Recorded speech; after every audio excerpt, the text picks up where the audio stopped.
welcome you to the memorial and the celebration of our beloved Linda Goldstein. Early or late, all must answer the summons to return to the source of being. For we lose our hold on life when our time has come.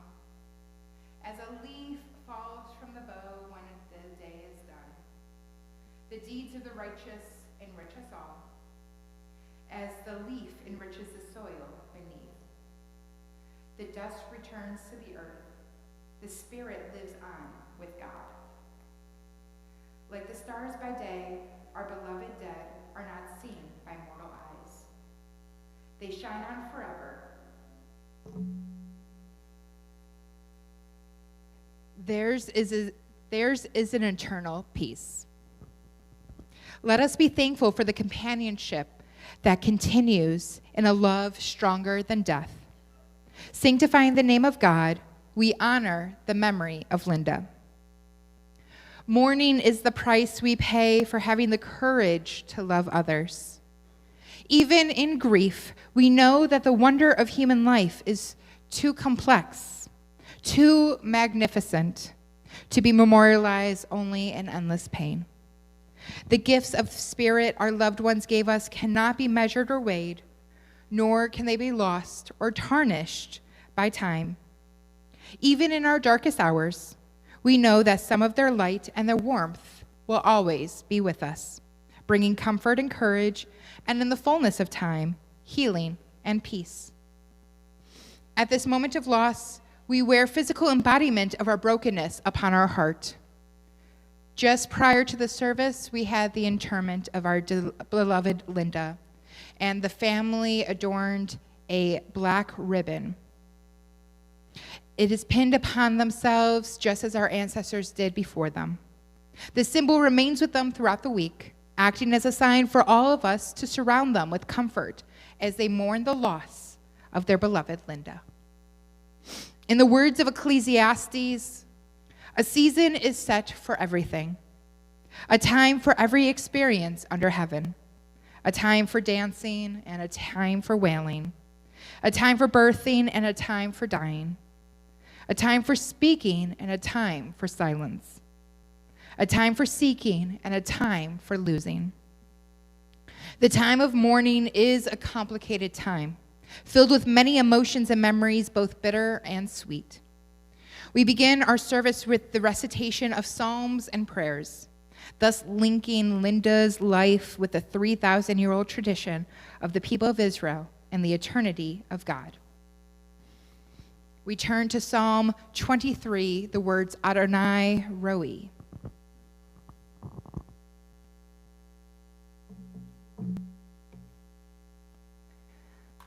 Adonai Roi lo exar binode sheyar bitseni al mei menuchot yanaleni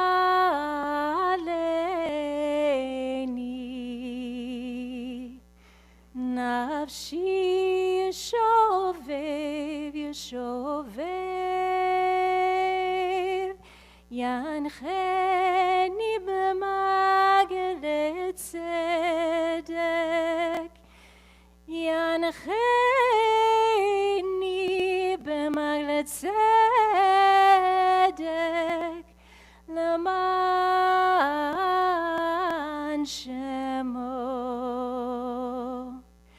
gam ki elech begeit salmavet lo irara ki ata imadi shivtecha ami shantecha hema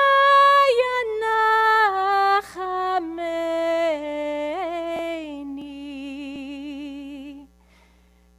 taroch lifanai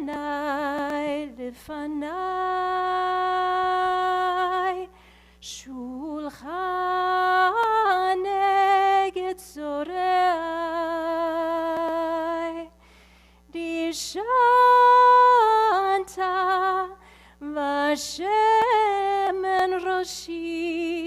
kosi levaya aktove chesed yidifuni kol yamei chaya kol yamei chaya v'shavti bevir Adonai leorech yamim.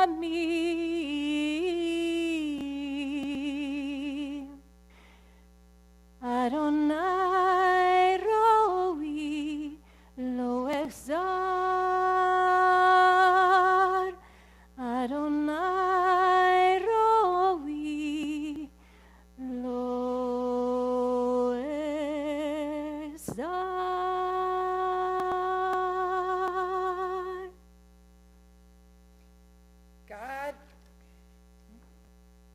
God is my shepherd, I shall not want.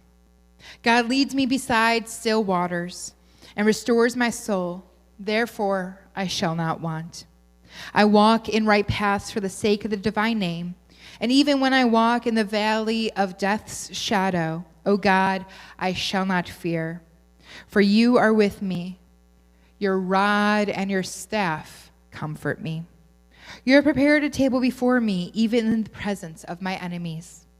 And you have anointed my head with oil. My cup is overflowing. Surely goodness and mercy will pursue me as long as I live, and I shall dwell in your house forever. In sorrow, Job cried out, Adonai Natan, v'Adonai lekach, yeh Shem Adonai mevorach. God has given, God has taken away. Blessed be the name of God. In ancient people, we are well acquainted with grief and the valley of shadows. Death and sorrow are not strangers to us. And yet the centuries have taught us that a good name endures beyond a grave, and that there is strength in faith. With Job, we say, Adonai Natan, God, you have given. You gave us a loved one who will not be forgotten. For all that was good and enduring in her life, we offer the deepest thanks of our hearts. Adonai lekach, you have taken away. We pray for the strength to turn our broken hearts into an altar of trust, before which we acknowledge your sovereignty and love. And now we say, Yeh Shem Adonai mevorach.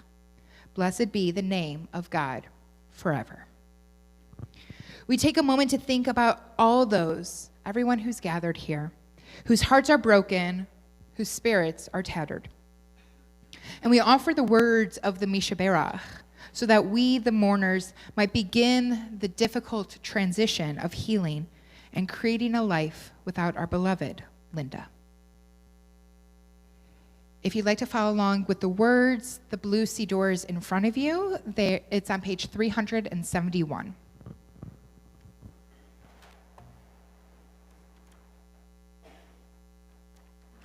Again, that's page 371.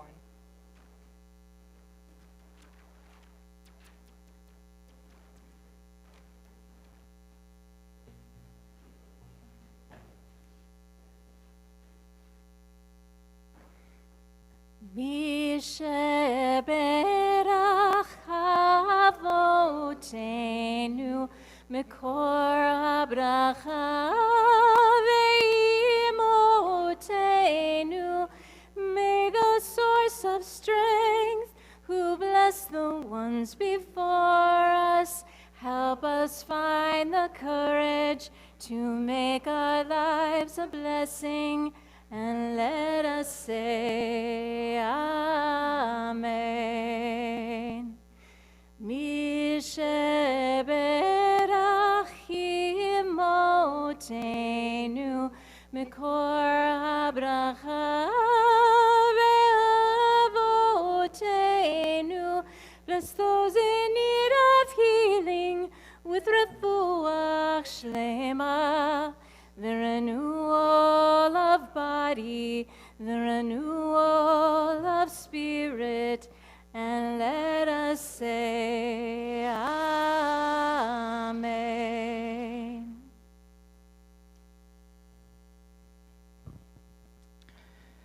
How do you sum up a life like Linda's? We have a number of people who were close to her, who shared her life's path, who want to tell you a little bit about their relationship with her and the things that she cared deeply about. And I first want to welcome up her beloved husband of 54 years, Corky.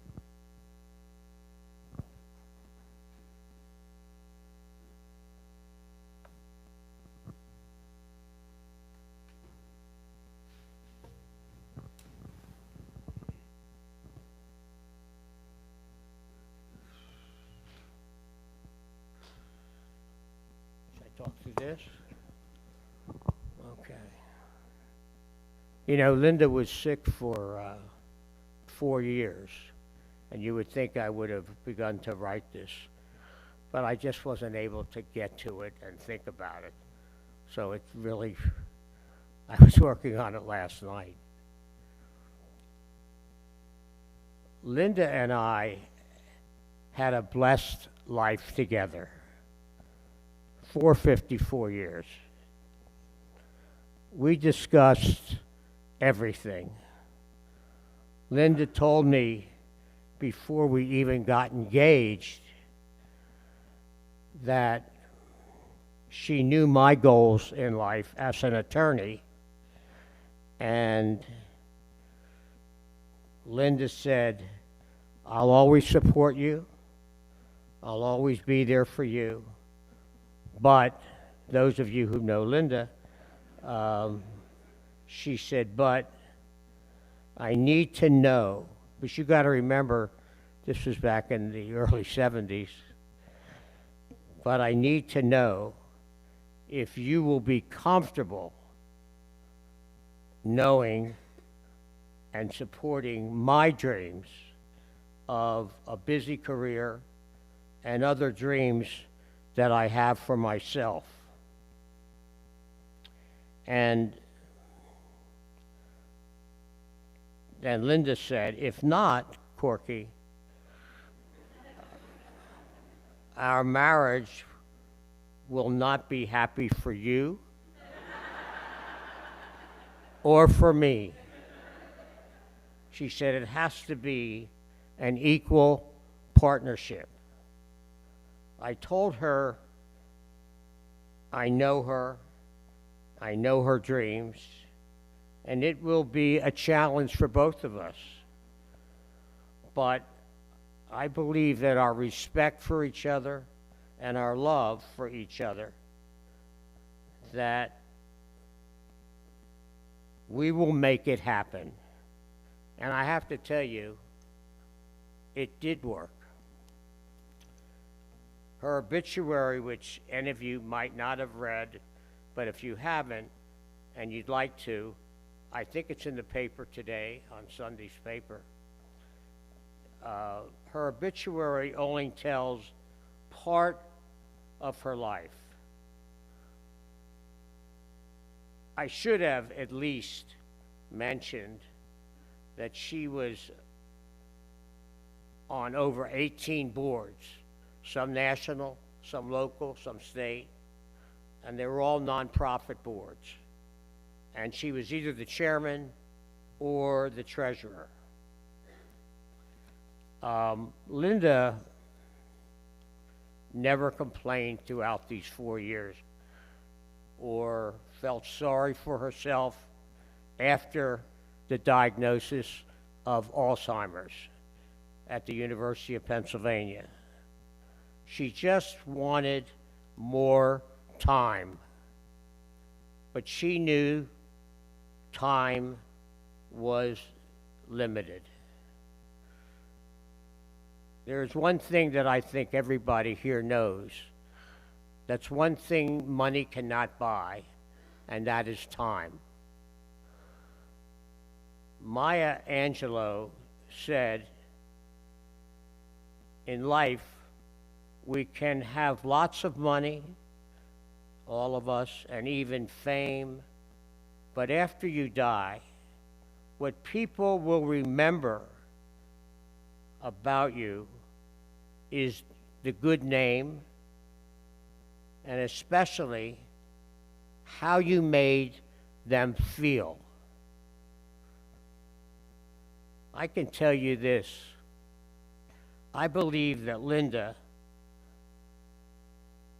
was and is well respected.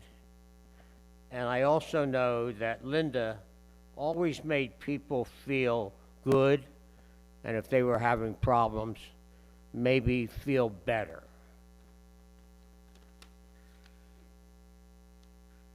Now, I want to read to you from Linda's own words.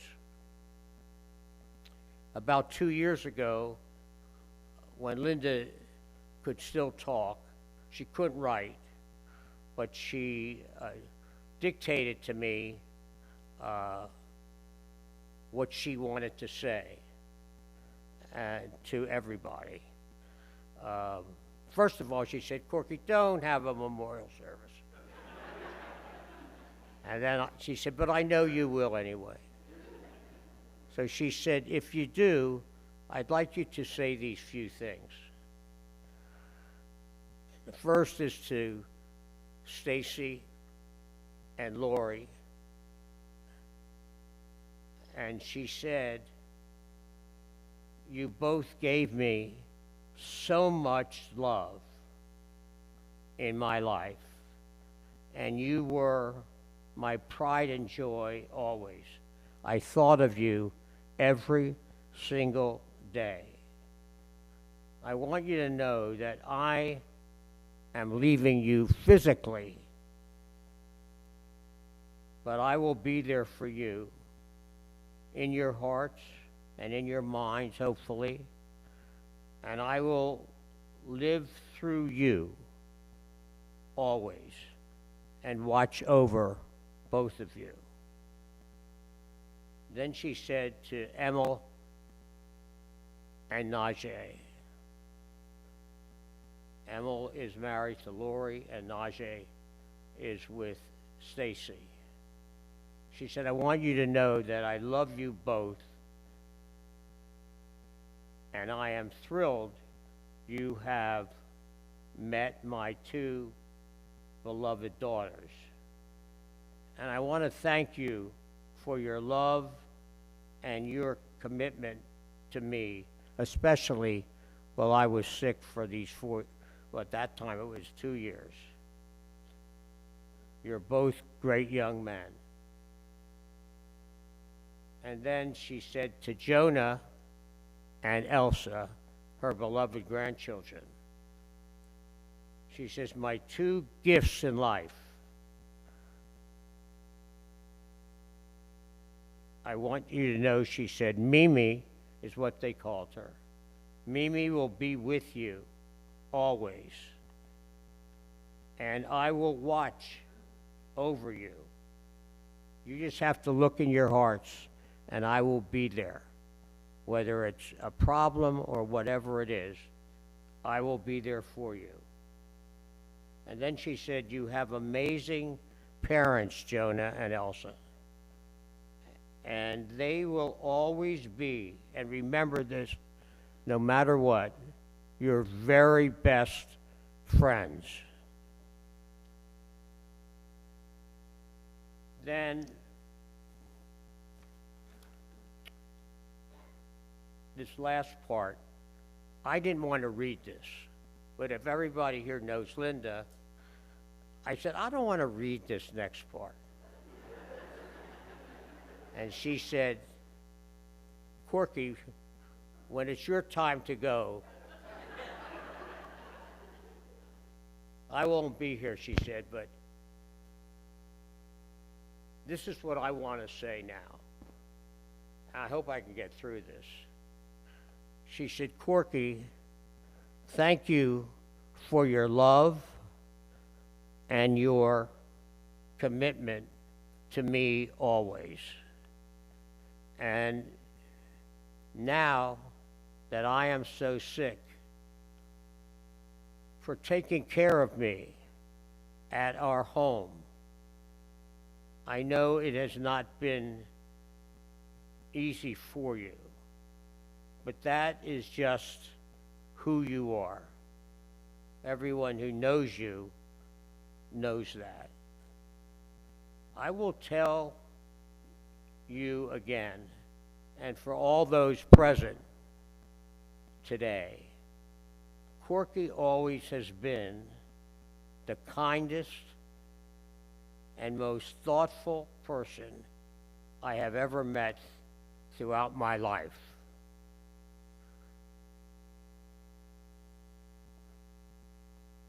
Till we meet again, I will be waiting for you. But please, Corky, do not come soon.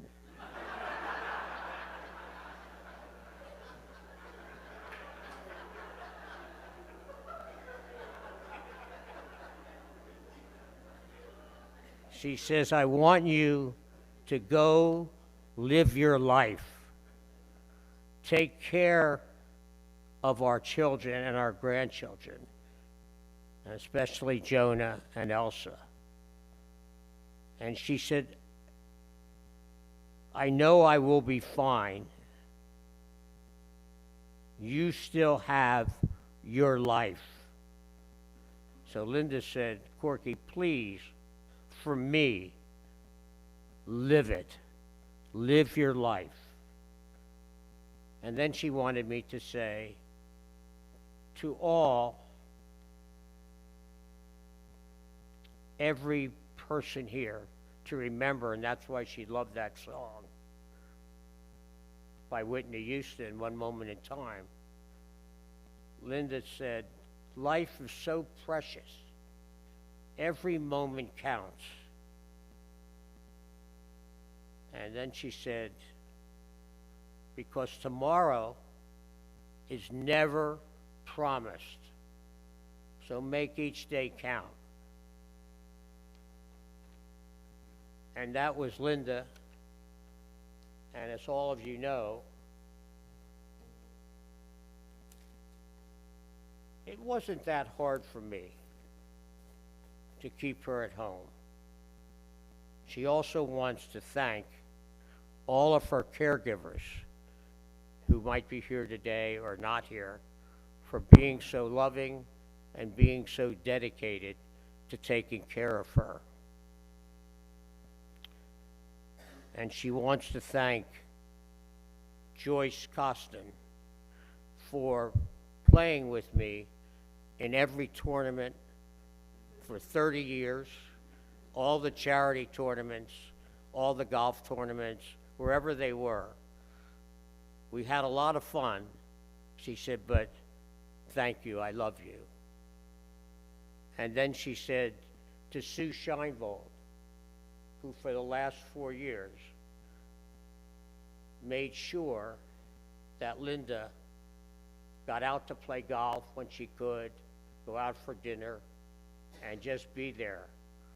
And Linda said, if you could only pick one friend to have, she said it has to be Sue Scheinvold. So she wanted to thank you for that. And I want to thank all of you for coming today to support me and my family and Linda. I'm sure she's watching, and she loved all of you. She loved life, and I think that the only thing she wanted was more time, but she knew that was just not possible. Thank you very much.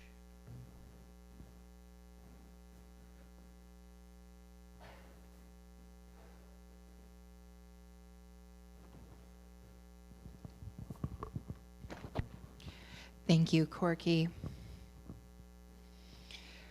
For those that may be standing in the back, there's some seats right here in the middle. You're welcome to come take a seat right over there. As I invite up Linda's eldest daughter, Stacy, to share a little bit about her mom.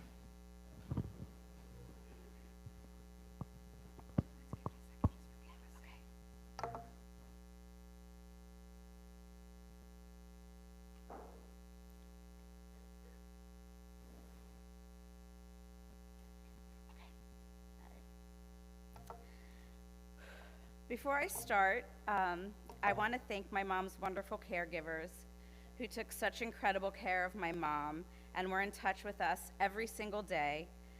This made us breathe easier when we weren't able to be with her.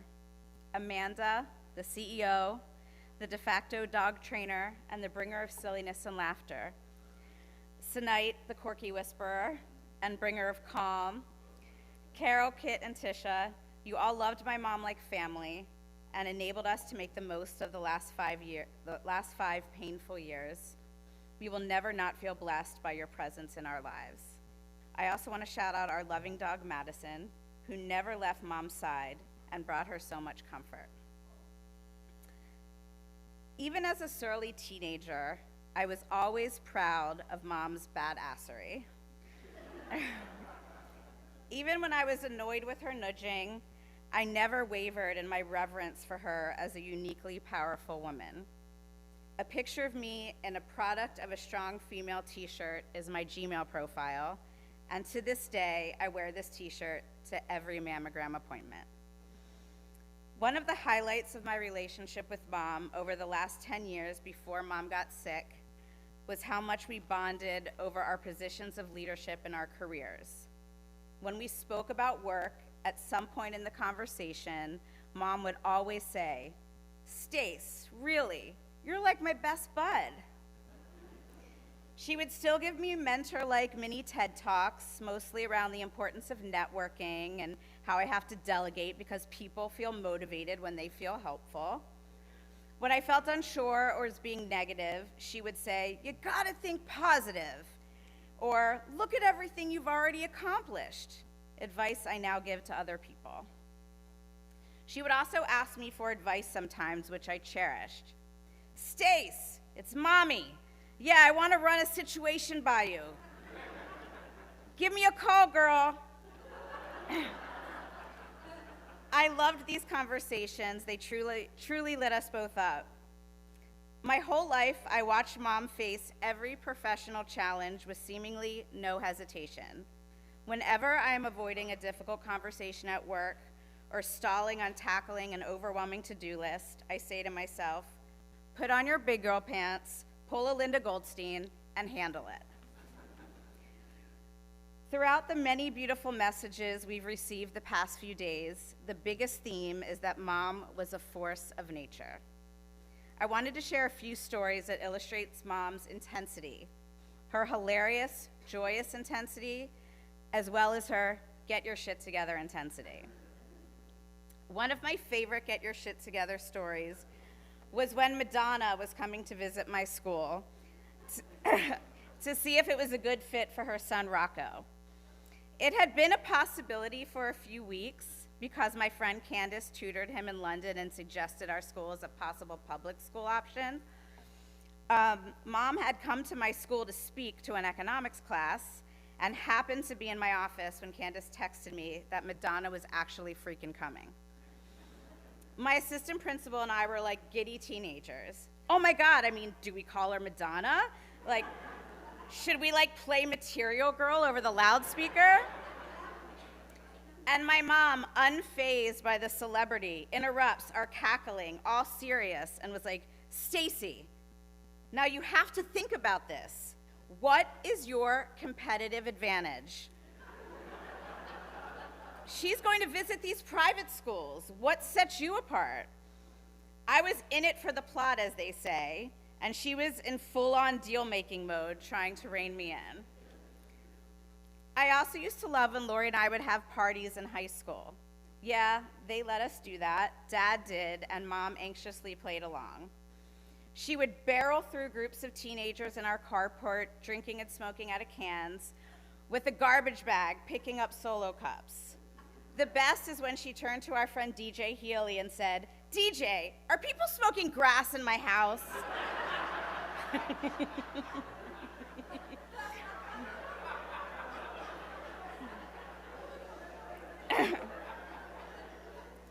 Dad would sometimes get alcohol for us. I think there has to be a statute of limitations on this, so don't prosecute him. It was a different time, and they took the keys. Mom would accusingly say, "Corky, where did this alcohol come from?" And Dad, knowing that she thought the senior Sean Delaney was adorable, would say, "I don't know, I think Sean Delaney brought it."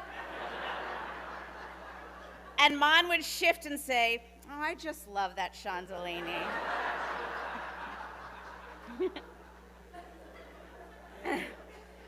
Mom could size people up in seconds. Not much got by her, and she could be tough as nails.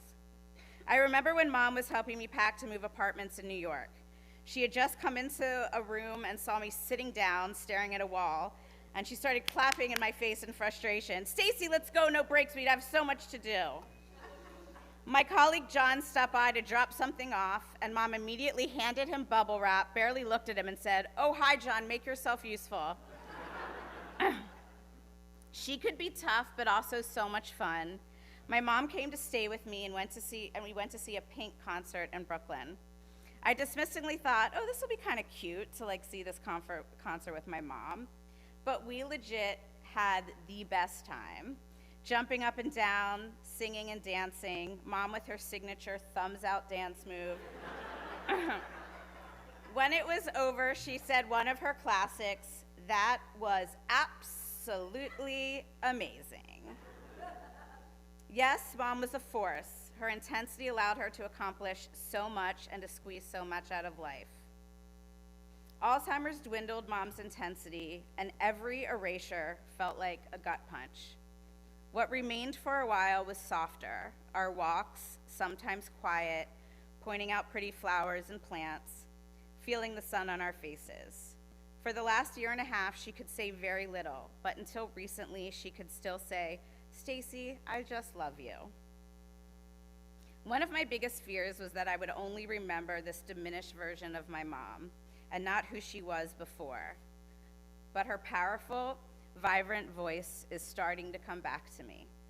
I was looking forward to celebrating her life with all of you so that you could help us replenish and fortify our memories of our force of a mother. Her force brought our extended family together last night like old Martinsville times, and her force brought us all together today. It is her reminder of the centrality of community and family in a life well lived. I love you so much, Mom, and I'm going to be pulling a Linda Goldstein for the rest of my life.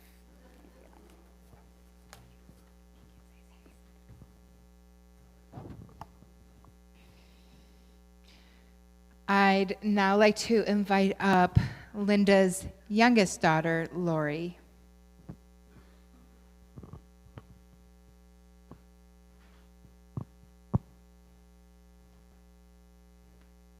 It's a tough act to follow.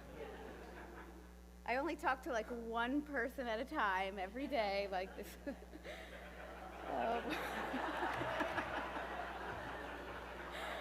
Oh boy.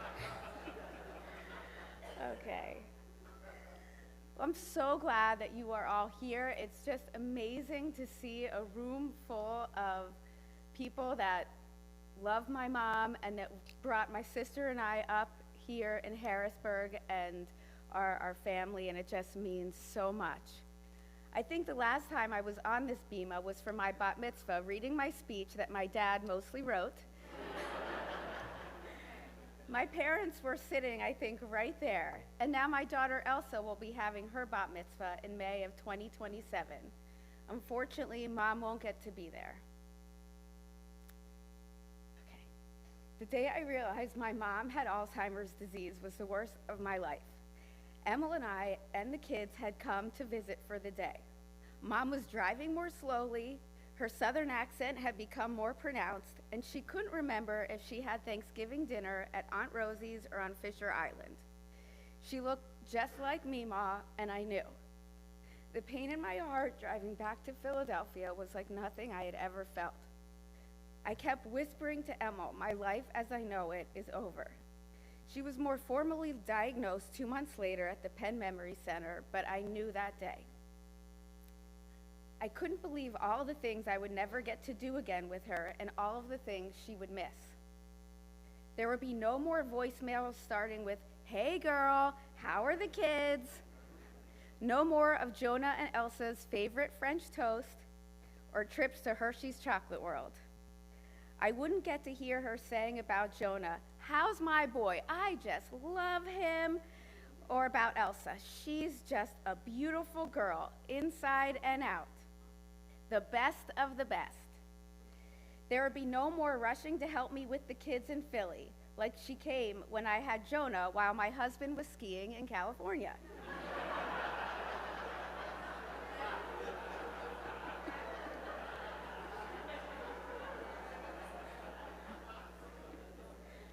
Or to stay with Elsa when Jonah was in the PICU for a week.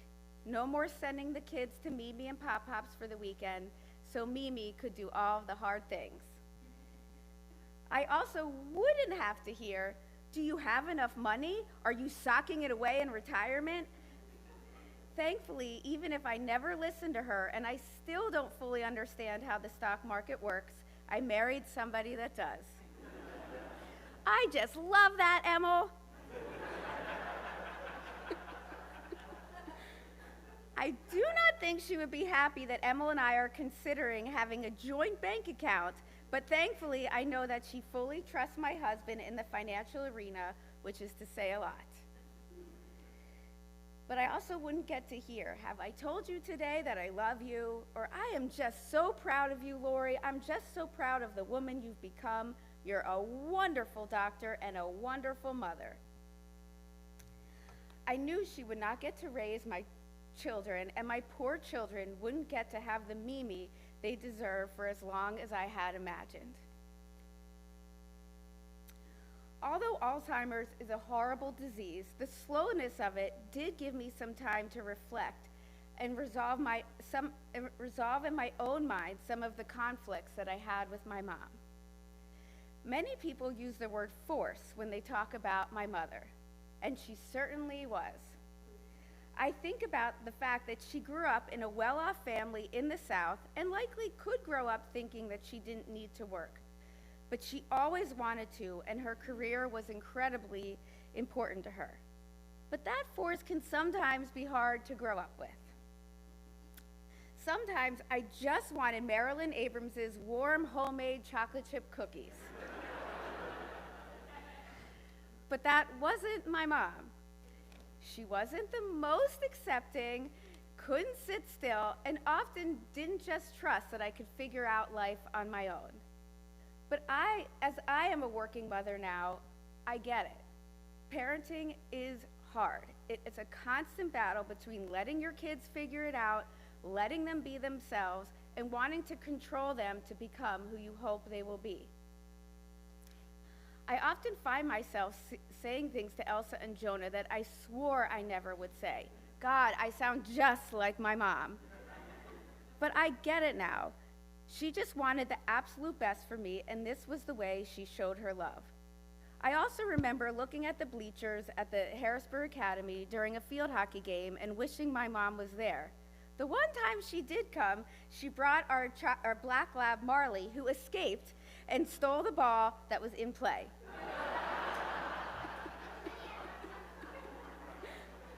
Our dog did that at my son's soccer game, too.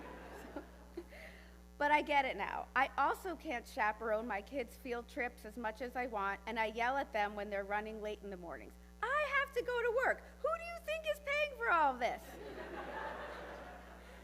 Becoming a parent myself has helped me realize how emotionally difficult and exhausting it is, and I understand and believe that my mom did it wonderfully. I have also gotten to see the softer side of my mom over the last 2 decades or so, especially since she became a Mimi to Elsa and Jonah. She slowed down a bit. She played on the floor with them. She read them their bedtime stories. She played in the ocean with them. She helped me bring them both home from the hospital. She could see in their eyes when they were sick. She also got to spend more meaningful time in the garden. She did become more present and loving, and it was really beautiful to see. I was thinking the other day about when we got our first dog, Marley. Mom never wanted a dog, despite me asking every day since I could talk. Dad wanted one too. I was about 12, and Dad had circled black and chocolate Labrador puppies in red in the newspaper. Mom went out to play golf, and Dad, Neil, and I went to look at those puppies. We picked one out and brought Marley one home without Mom knowing. When she came home and we introduced her to her new dog, she said, "I can't do this. I'm not doing it. Who's going to take care of the dog? I'm not doing it." We had to have Ellen Patterson come and talk her down. She finally fell in love with Marley despite all of her protests and has never been without a dog since. She grew to love the peace a dog brings. In fact, her dog Madison stayed by her side every single day throughout her illness. She was actually the last one to kiss my mom goodbye on Wednesday night. In 14 months, when Elsa stands on the bima of Road of Shalom in Philadelphia as a bat mitzvah, I will look at her from my pew with the same love, deep adoration, and pride that my mom had for me. And when I give my speech to her, I will impart much of the wisdom that her Mimi would have wanted her to have. She will be with me and with you when I give my speech, and she will definitely be with us when we play We Are Family on the dance floor. Thank you.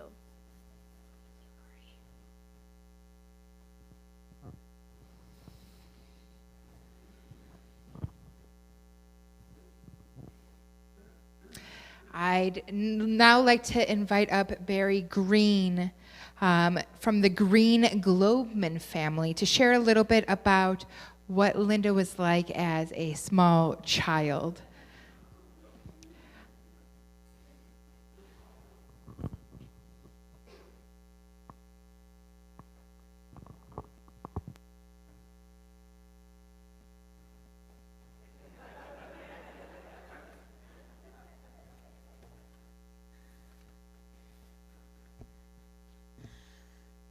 I'm Barry Green.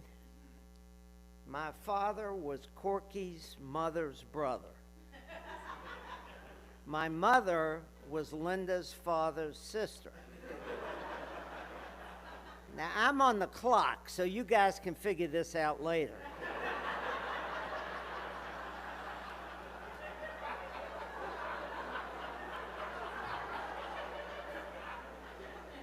In the early 1950s in Martinsville, Virginia, Grandpa decided that he wanted his family all to live next to him.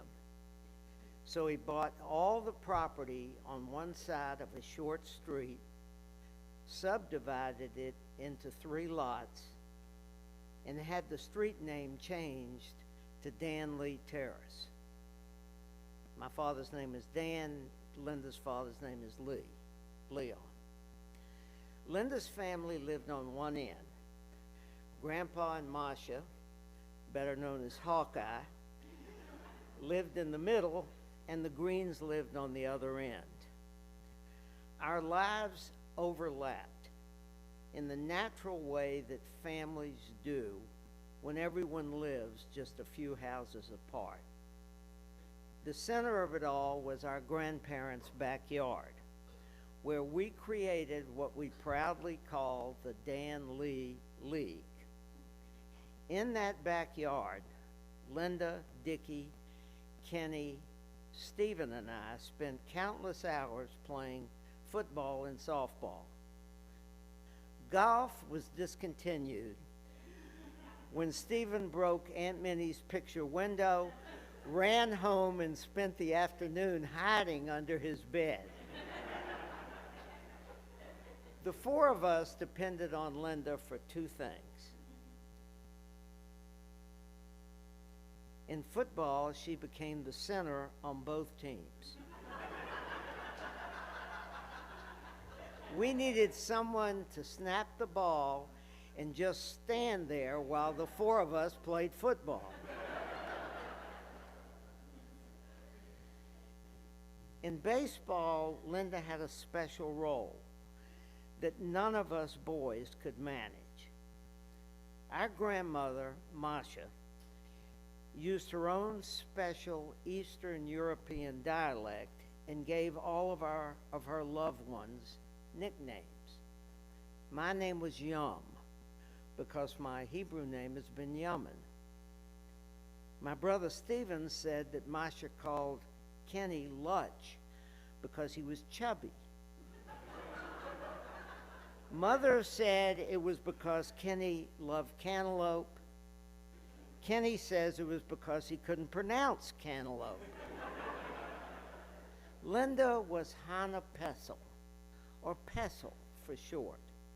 She was the only girl in the family, and Masha and Grandpa absolutely adored her. Whenever a ball landed on Grandpa's porch or roof, someone had to retrieve it. If one of the 4 grandsons went up there, we were guaranteed a lengthy lecture by Grandpa, which held up the game. So when the ball ended up on the porch, we sent Masha and Grandpa's favorite grandchild, Hannah Pessel, to get the ball. There was no lecture, and we could resume the game in record time. Linda became our most valuable player.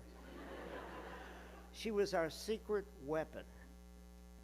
But what made Linda special wasn't just that she helped us keep the game going. It was the way she fit so naturally into our lives. She was part of everything. Our games, our laughter, our growing up. Over time, she became a lot more than a cousin who lived down the street. She became the sister we didn't have. And like the best siblings, we were always there for each other. As life moved on, as childhood games turned into adult lives, that bond never disappeared. The roots planted in that backyard on Danley Terrace stayed strong. They were built on shared memories, family love, and a lifetime of caring for one another. Alzheimer's may have taken Linda from us in ways that were slow and painful, but it can never take away who she was from those who loved her. It cannot erase the girl who ran onto the field to play center for both football teams, or the clever MVP who retrieved softballs from Grandpa's porch, or the person who could hit a golf ball a mile. Linda was the person who came to every family celebration, had the loudest laugh in the room, and was always there when we needed a friend to speak to us with no filters. Linda was our cousin who became a sister in every way that mattered. When we remember Linda, we remember laughter in the backyard, the sound of kids arguing over teams, the warmth of family houses lined up along one small street, and a girl named Pessel who was loved by everyone. Most of all, we remember a bond that lasted a lifetime. Farewell, Linda. We love you. We miss you. We are thankful for the years you spent with us. May God bless you and hold you in the palm of his hands while once again he tries to teach you how to putt. Amen.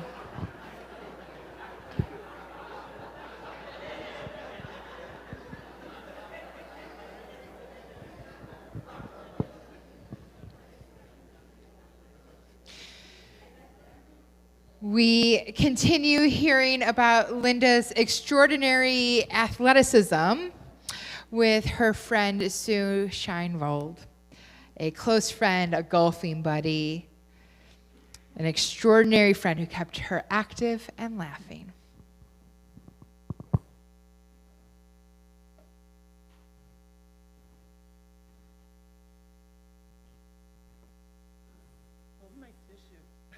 I'll let you do that. There's some more here if you need. Hi, everyone. My name is Sue Scheinfeld. Talking to the microphone. Okay, it's so much easier doing this at home than it is to stand here and look at you. Linda was more than my friend. She was my little buddy. I'm not talking loud enough. Okay. She was my little buddy. I'm not going to tell you about a long, amazing friendship. I'm going to talk to you about the last 4 amazing years.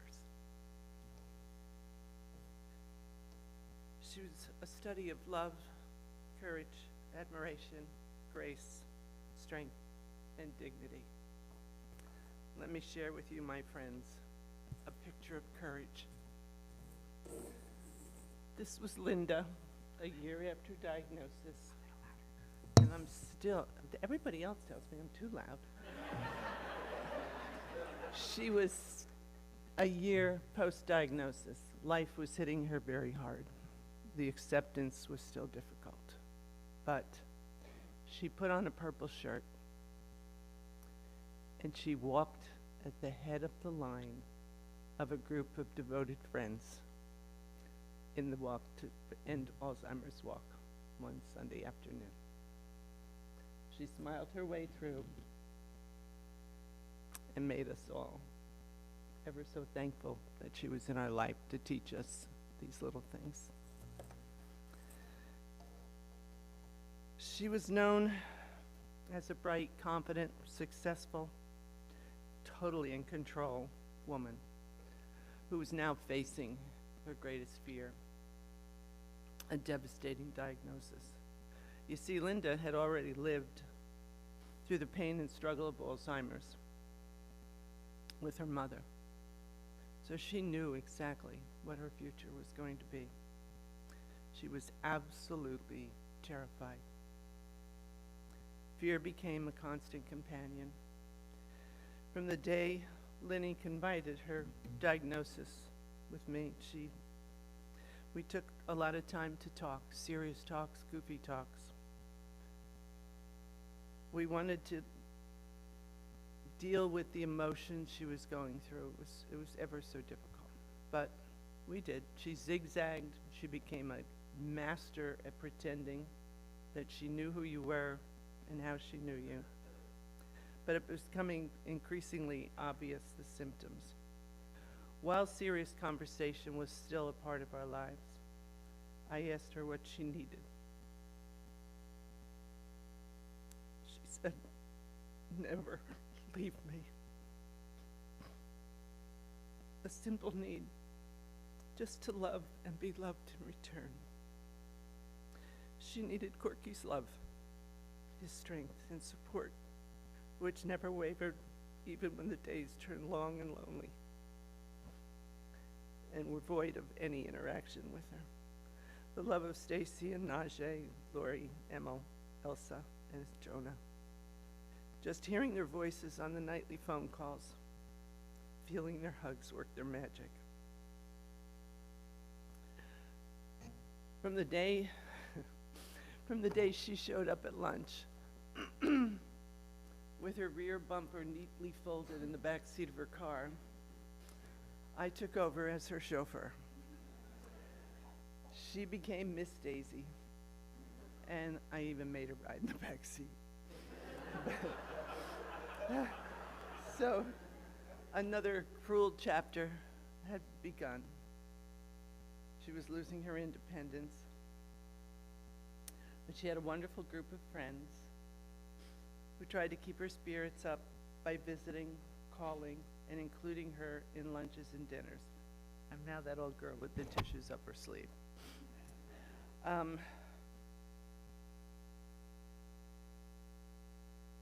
We couldn't deny Linda was fading away. So my mission was no longer just to be supportive. My job became to be entertaining and basically stupid, which was pretty easy. I tried to make her laugh when frustration and anxiety would set in over losing her words or not being able to vocalize a thought. I would often fill in those blanks with foolishness when I could see her sinking into the hell that her mind had become. Some days there was no talk, just companionship. Just holding her when she was being swallowed up by depression. Other days, anything to make her laugh. We were two old ladies sitting in the diner, making stupid faces at each other.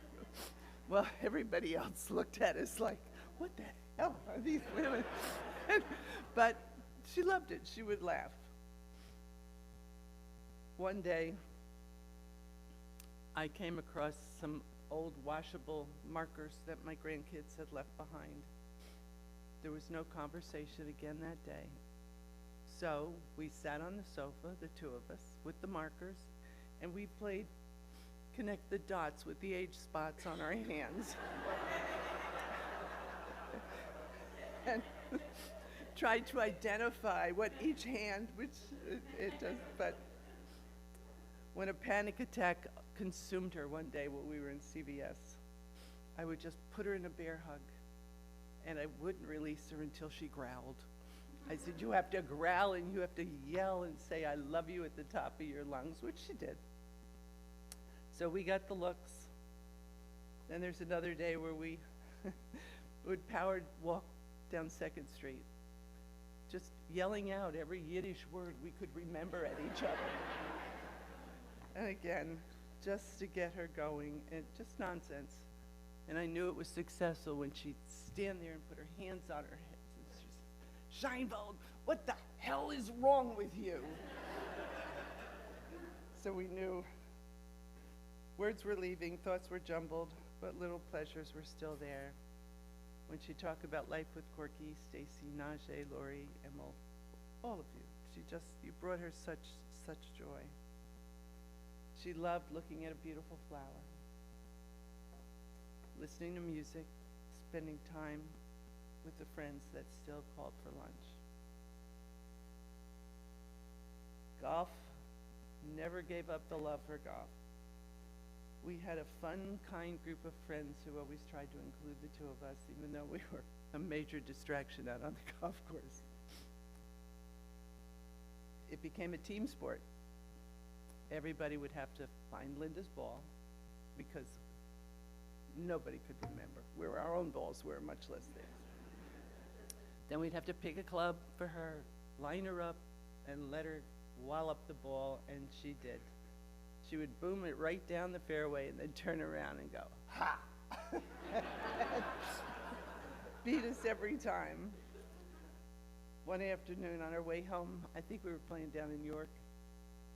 It was a frustrating day for her.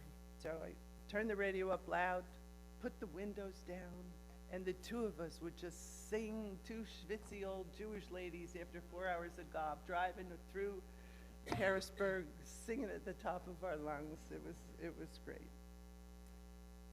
Laughing and still loving, her smile and happy eyes were all the motivation we all needed to keep it going. Please don't understand, I'm not patting myself on the back, nor am I being judgmental of those who were unable to bear the pain of watching her struggle. I'm simply sharing a few things that Linda taught me, thoughts that might help you if you're ever affected by this horrible, debilitating disease. If I may be allowed to speak for her, this is from some of our very serious conversations. Please be patient with me. I have a disease over which I have no control. Please don't be afraid of me. Please don't stay away. Your company means so much to me. Smile at me. My eyes can still see you and feel your heart, even if I don't remember how to smile back. Touch me, hug me, help me feel safe.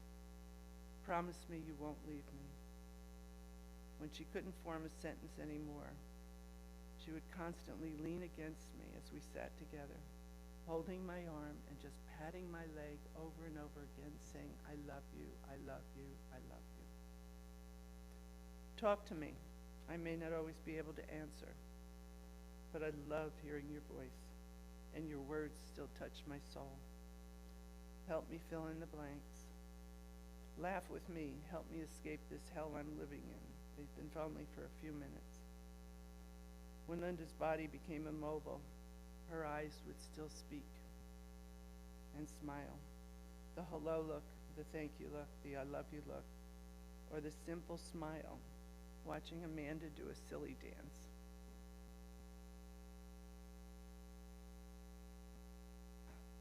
Just a few weeks ago, when she could no longer open her eyes, I leaned down to give her a hug and a kiss, told her I loved her. Her chin quivered, and a tear fell down it. Part of her was still with us and feeling she loved to be loved. Remember with me, I may not remember your name, but I still recognize that you are special to me, and I feel your love because that love never dies. Show me photos. I can't tell you how many times she couldn't remember who someone was, but followed up with, I know I love that guy. He's a real mensch. Everybody became a mensch. Or how she was memorized and couldn't stop smiling, watching the video that Stacy and Najee put together of family celebrations. Be kind to me. Remember, I still have feelings. Each day is a long and desperate struggle. I'm scared and at times a very lonely person, lost in the recesses of my mind.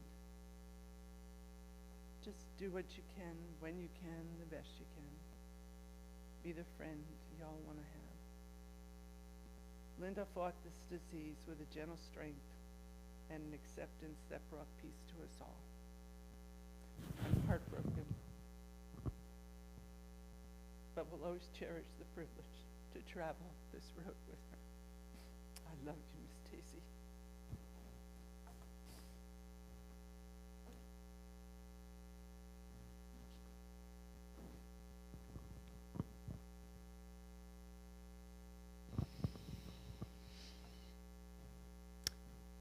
I'd like to invite up another pillar of Temple Ohef Shalom, Karen Ball, one of Linda's longest friends, going back all the way to childhood, walking through life together.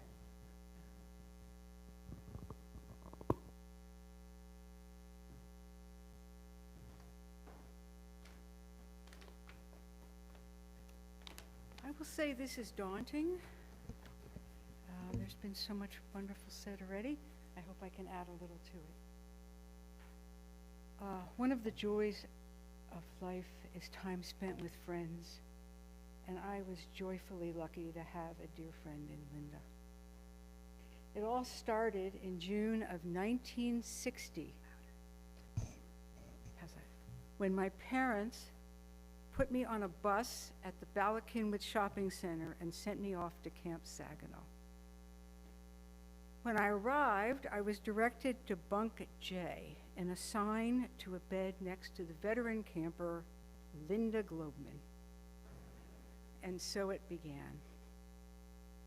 Looking back, our experiences at Saginaw probably were among the reasons we were comfortable taking the paths we did later in life.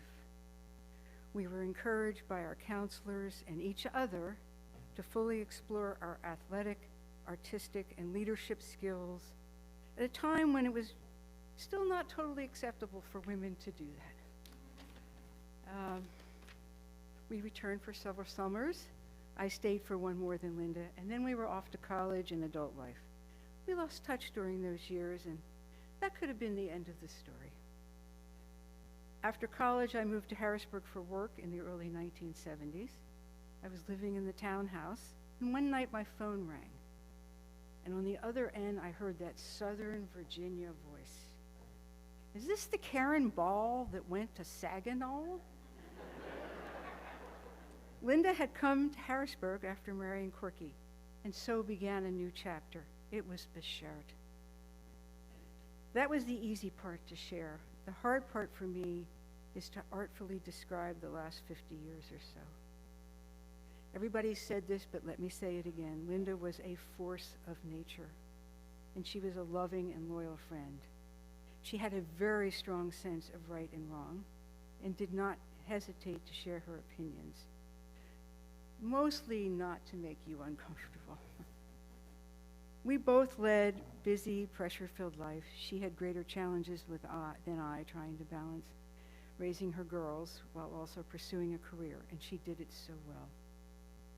We had learned at Saginaw the importance of staying physically active.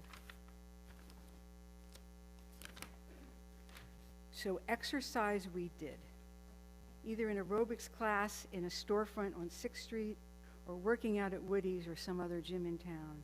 That was our time together. We got fancy a couple of times and went to Canyon Ranch. After morning hikes, I would enjoy a massage, but you know Linda, she thought it was better to fit in a couple more cardio sessions. To this day, I think the stretch class in late afternoon there was the best I've ever taken. And then there were hundreds, if not thousands, of miles of walks at Wildwood Park through uptown Harrisburg or in my neighborhood. We walked on the coldest days of winter and the hottest days of summer, usually after she had finished 18 holes of golf. With our wonderful dogs, Marley 1 and 2 and Madison for her, Desi, Chooch, and Theta for me. When we both thought we had put on a few too many pounds, we went to Weight Watchers together. And Linda would call me every night with her point count.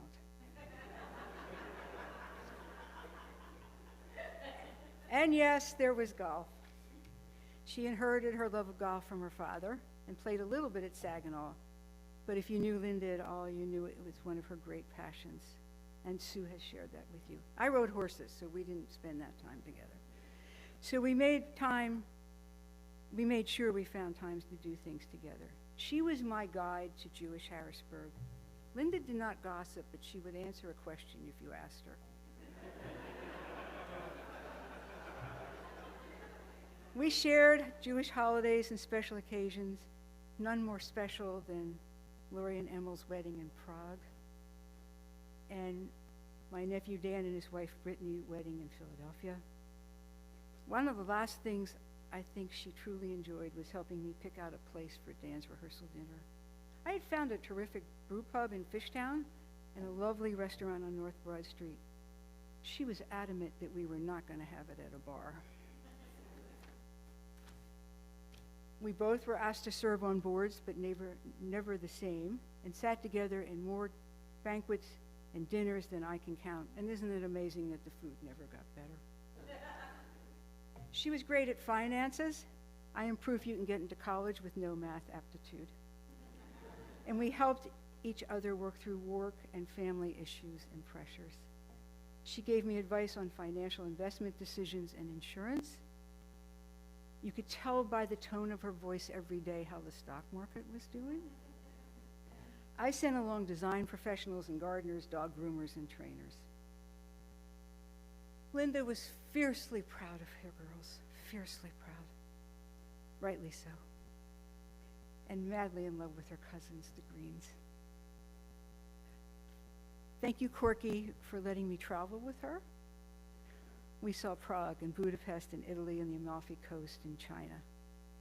We even joked about a Thelma and Louise trip when we turned 60. I just want to say I miss her terribly. As she would say, love your girl.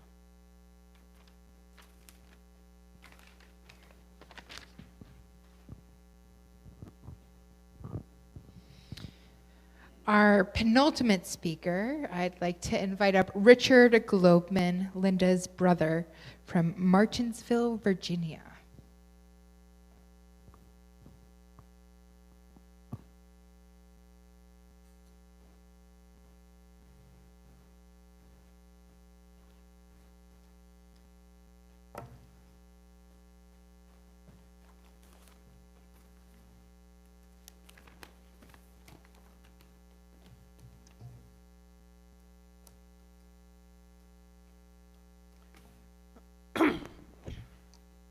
In today's digital age, we live in a world of innuendos, fake news, lies, half-truths, and rumors.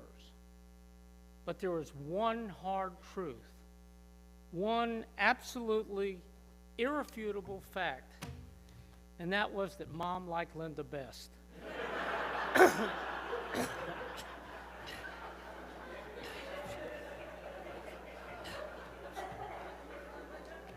Oh, she tolerated me.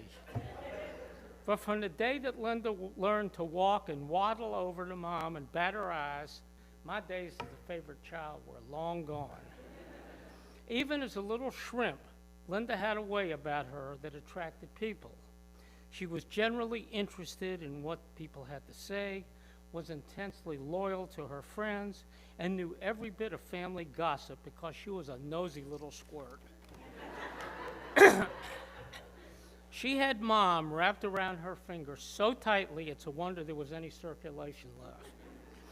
About the time that I was in 7th grade or so, our 3 families all moved to what was then known as the compound on Danley Terrace.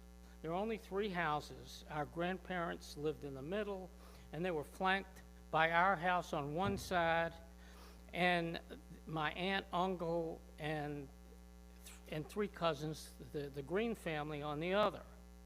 Now, our backyard and Grandpa's backyard was actually 1 yard. There was no delineation between the two, and the space was adequate for us to play baseball, football, and chip golf balls, which didn't last very long.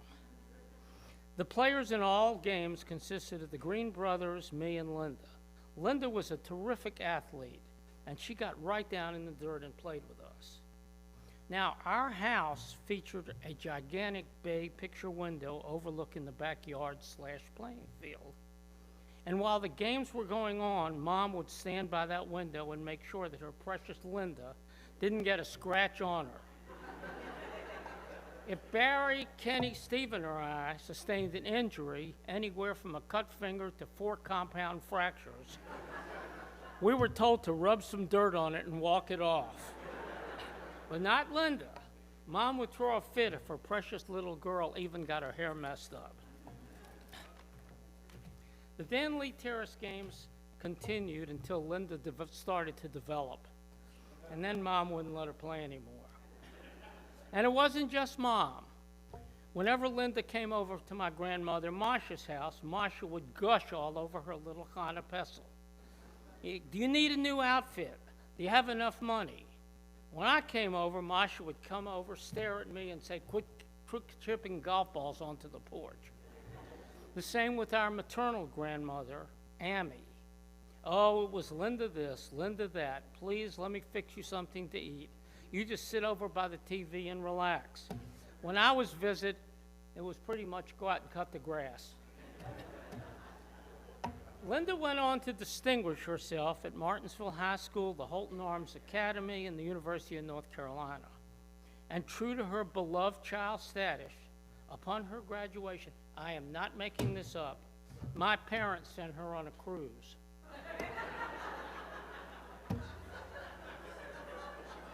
It must be noted that when I graduated, Mom gave me a hug and said, take out the trash.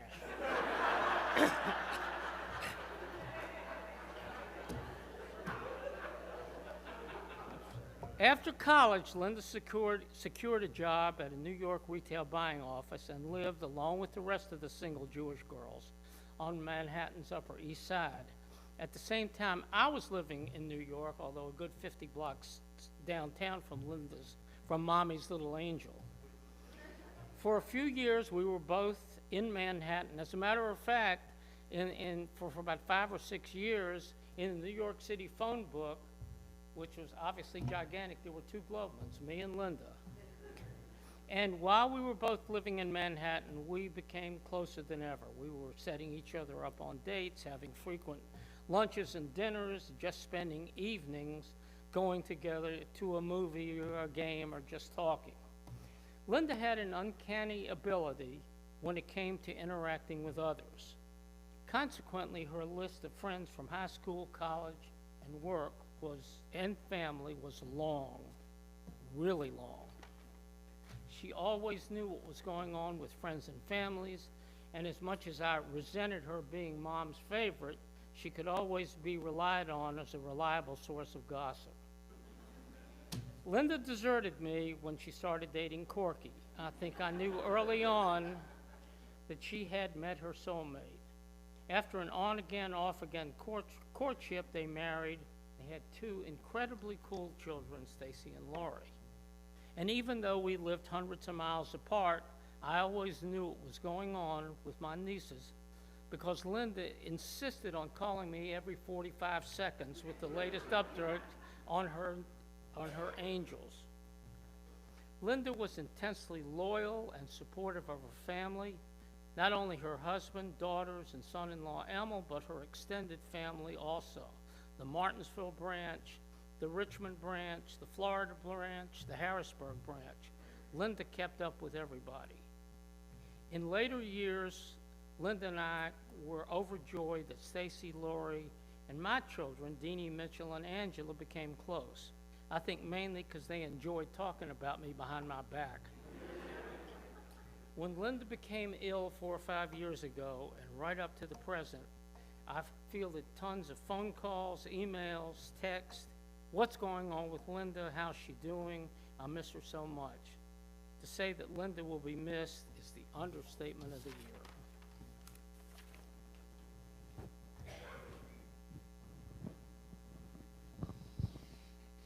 And finally, I'd like to welcome up Jane Jacobs. This would be Linda's first cousin, representing her mother's side of the family.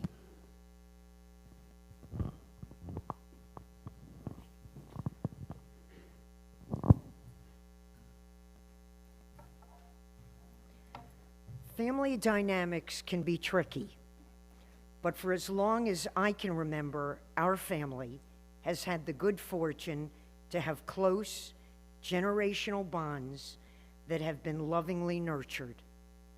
Each generation has taken its lead from the preceding. It was as if we'd been told, "We showed you the way, now don't screw it up." So it was up to cousins Donna, Linda, and me to carry the torch once held by the famous Cantor sisters, Minnie, Esther, and Rosie, affectionately known as the Southern Belles, our family's version of the Golden Girls. Though 7 years apart in age and growing up in different states, somehow Linda and I shared a unique connection. I was the lucky or unlucky one that was the recipient of all Linda's hand-me-downs. At first, it was the Sylvia White and Florence Eisman dresses. But as I grew older, the Villager and Lands outfits just didn't cut it. A bit too Southern for someone growing up in Miami Beach. Still, that tradition continued all the way to my wedding as I walked down the aisle wearing Linda's Priscilla of Boston wedding dress. We were both tomboys, always playing sports, and much to the chagrin of our mothers, neither of us aspired to be ladylike. Apparently, there must have been other similarities of which we were unaware, because we were told repeatedly that we just had to be related. Neither Linda nor I were very good at relaxing. We preferred to keep busy, doing things, going places, and accomplishing goals. So it was no surprise that after college, we both headed to the city that never sleeps. Our trips, exclusively for the girl cousins, could only be described as memorable. San Francisco, Vail, Snowmass, hiking and laughing, biking and laughing, drinking and really laughing, and meals that always ended with this shared mantra, "I'm stuffed, we should have split that."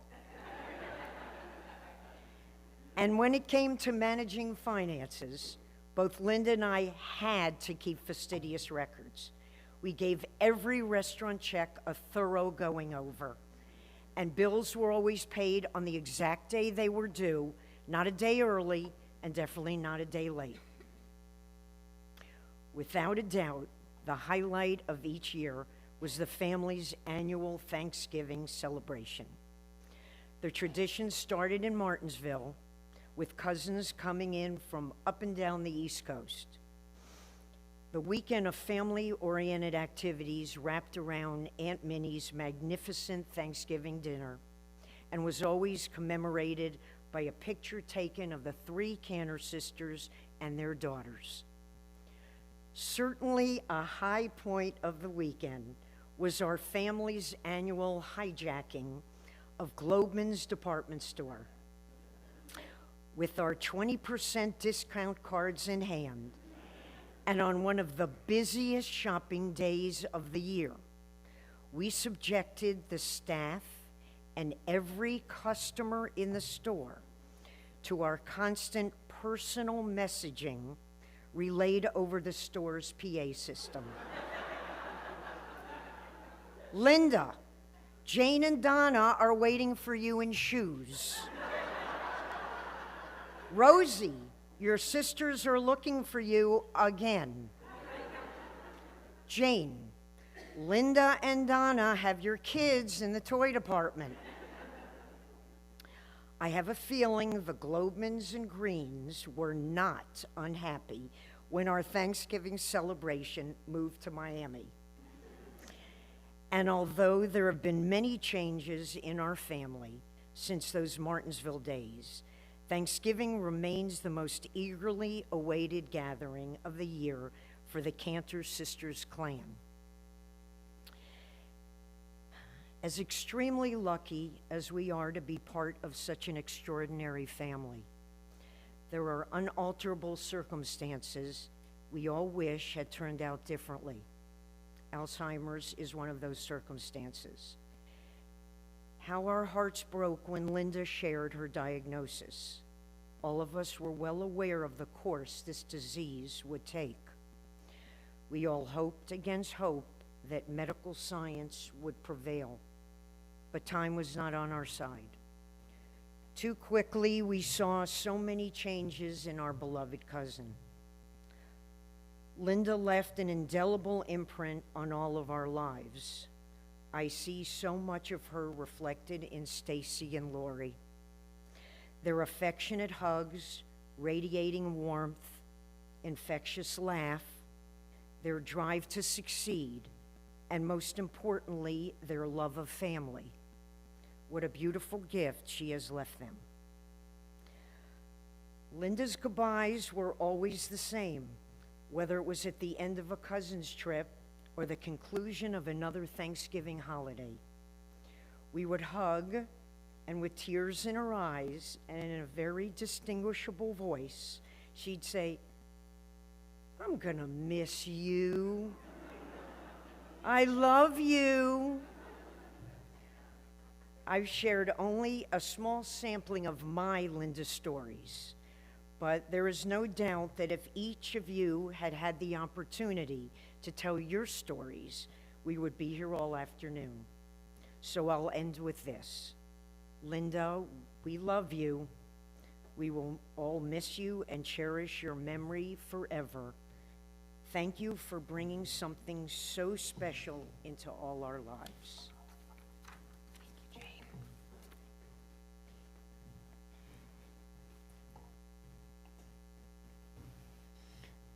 Thank you to everybody who spoke so beautifully, painting us a full picture of Linda, although I'm sure that we could talk about her for hours and days more, which we will do later during Shiva and the reception downstairs. But we continue with the liturgy of our funeral, and I ask you to please rise as we move into the words of El Malei Rachamim.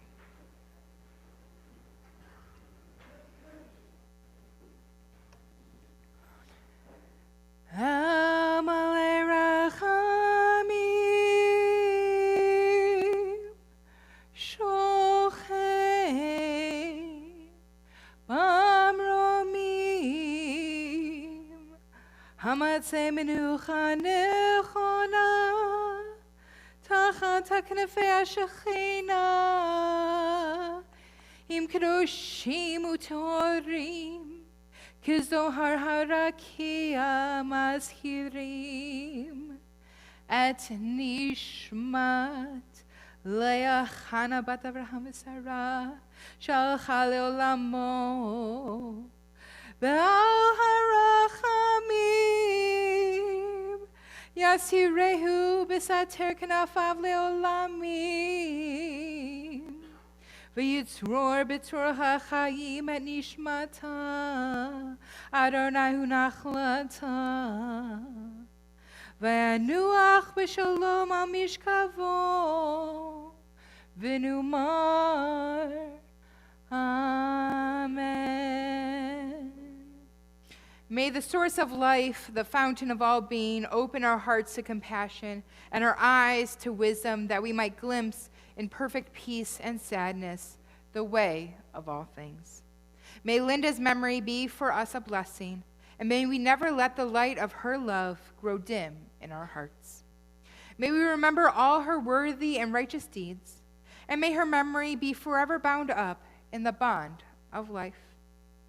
God is our source and our destination, our beginning and our end. May Linda's death awaken us to this truth, that the bond of love we shared and share not be severed in sorrow, and may she rest in peace. And let us say, Amen. May the Holy One of blessing, from whom all things come and to whom all things return, give us light and peace on this day of grief and mourning. And may the service of memory of Linda be for good. We move now to the words of Kadisha Tome, the Mourner's Kaddish. Either you'll have a prayer card, or if you don't, in the blue sea door, turn to page 598.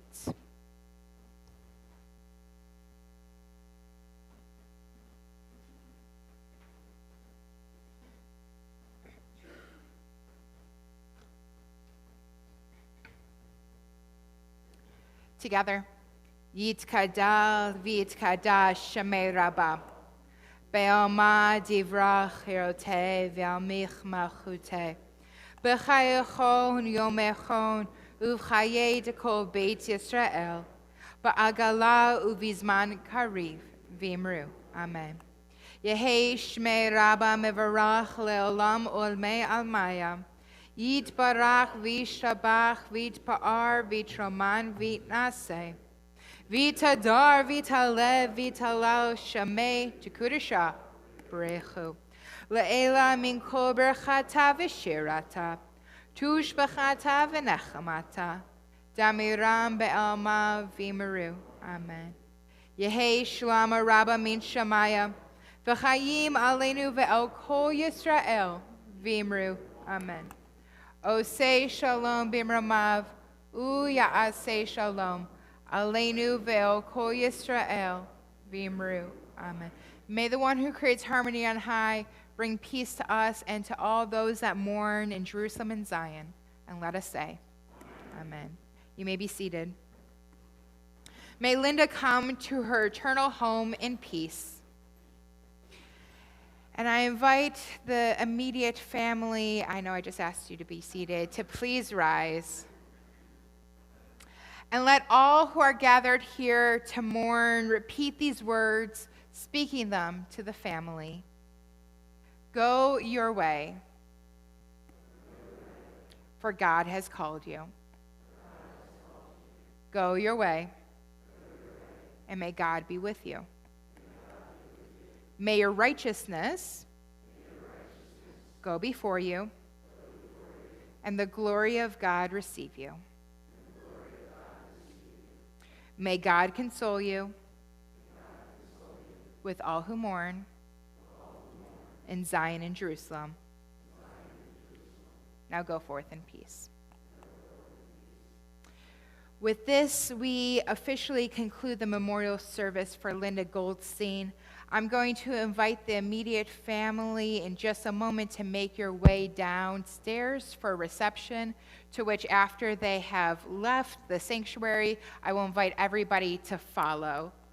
They will also be holding Shiva, the Jewish act of visitation, remembering and celebrating of Linda, on Monday and Tuesday evening at their home from 4 to 7 p.m. And as we leave the sanctuary, just as we began with a song that Linda particularly enjoyed. I will also play one of her favorite songs from our High Holiday Liturgy with a little bit of a twist from Barbra Streisand, Avinu Malkeinu. Linda heard this song and liked its message about how once a year we should accept the totality of who we are through all our faults and work towards being whole once more. Today, when a part of us is missing with Linda's passing, we too pray that we find our way to wholeness in time. Family, I invite you downstairs.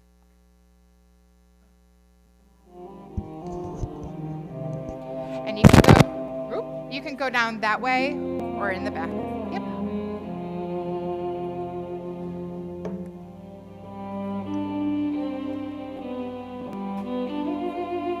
The rest of the family, I invite you to follow along.